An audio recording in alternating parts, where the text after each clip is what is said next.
It's been a difficult season for the Toronto Raptors and equally disappointing for Scottie Barnes on a personal level, but there's one part of his game that has really shined through and surpassed expectations this season. So let's cover what that is and why it's so important to the team. Let's get into it.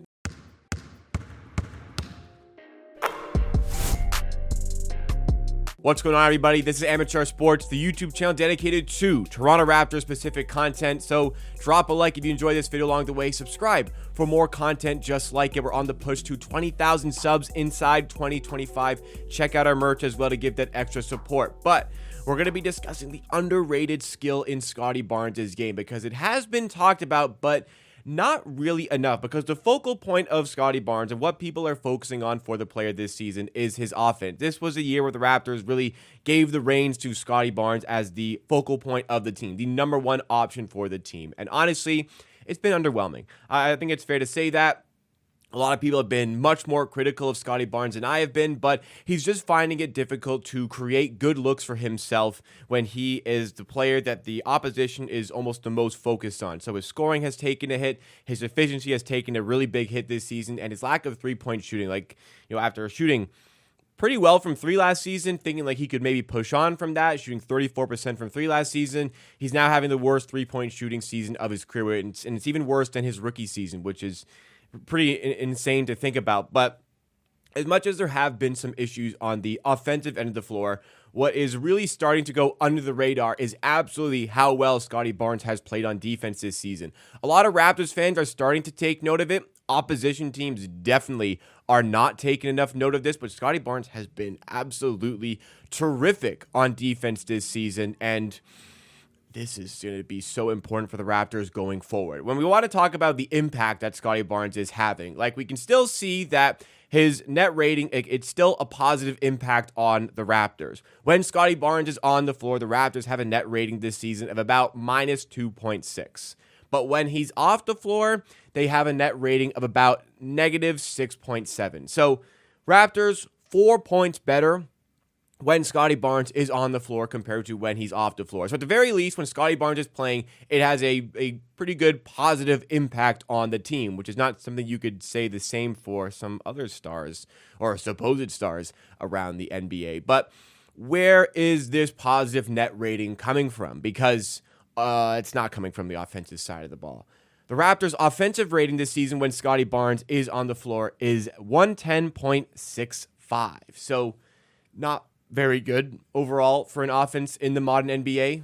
That would put them at 24th ranked in the NBA in terms of offensive rating if that was we only counted the minutes where Scottie Barnes was on. But the issue is the Raptors' offensive rating when Scottie Barnes is off the floor is 110.87. So very slightly better, would keep them in the same position in the NBA, 24th in offensive rating. But it's alarming that, especially considering this season where there's such a drop-off sometimes when you bring in a replacement for Barnes. It's such a drop-off of talent when you go to the bench sometimes for the Raptors amidst the tank.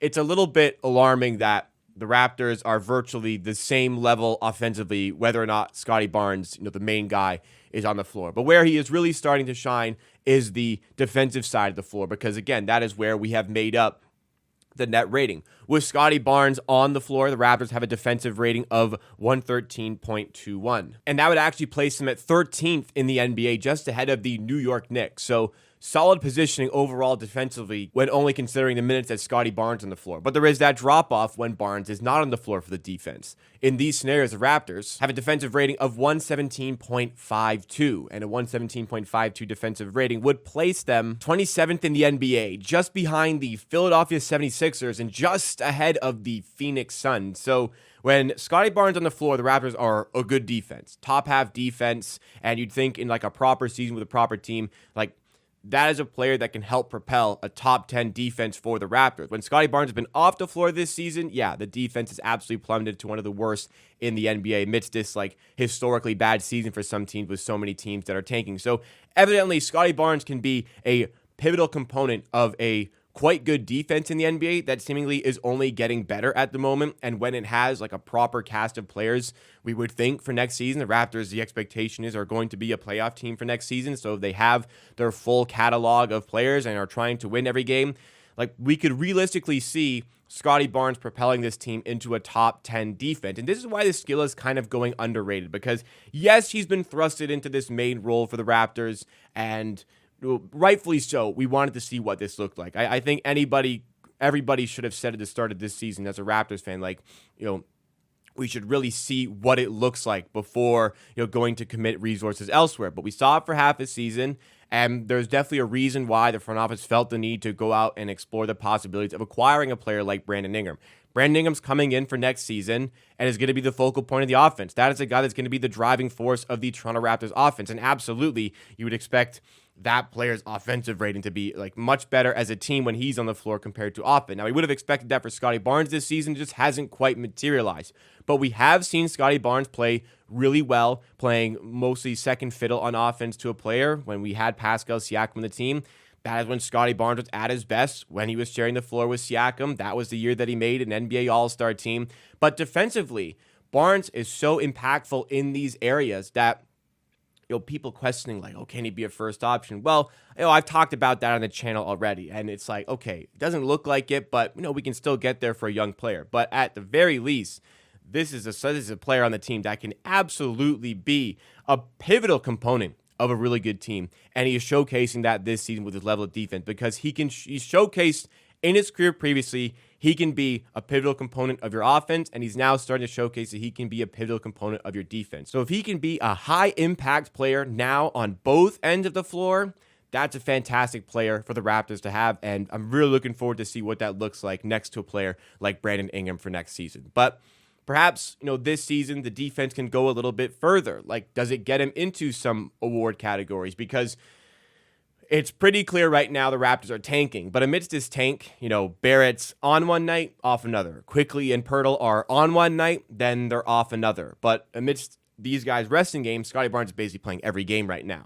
Why is that the case? Well, at the time of recording here, there's 6 games left in the season. Scottie Barnes needs to play in 4 of those 6 games in order to get to 65 games, which is the threshold necessary to be in consideration for awards and things like All-NBA. But what it also keeps you in consideration for, and I've kind of been operating for a while now, that Barnes is trying to get into an All-NBA team because that significantly boosts his earnings over his next contract on the rookie max extension. But for a while, I was like, okay, let's be real here. Let's have a serious, real conversation here. Can the Raptors, sit Scottie Barnes down and say, look, we respect you a lot as a player. All NBA is not happening. It just isn't going to happen. There's a lot of really good players. Yes, a lot of those really good players aren't going to hit that 65 game threshold, but let's be serious. All NBA is just not going to happen for Scottie Barnes, who's had a underwhelming season compared to expectations, and the Raptors are way down in the standings where they are. But is there a possibility, and I hadn't considered this for a while, is there a possibility part of this 65-game threshold is because he might sneak into an all-defense team? Now, there's something that seems a little bit more realistic. Something that was brought to my attention recently, Scottie Barnes was nominated for Eastern Conference Defensive Player of the Month in March. Didn't win it, was nominated. I didn't even know.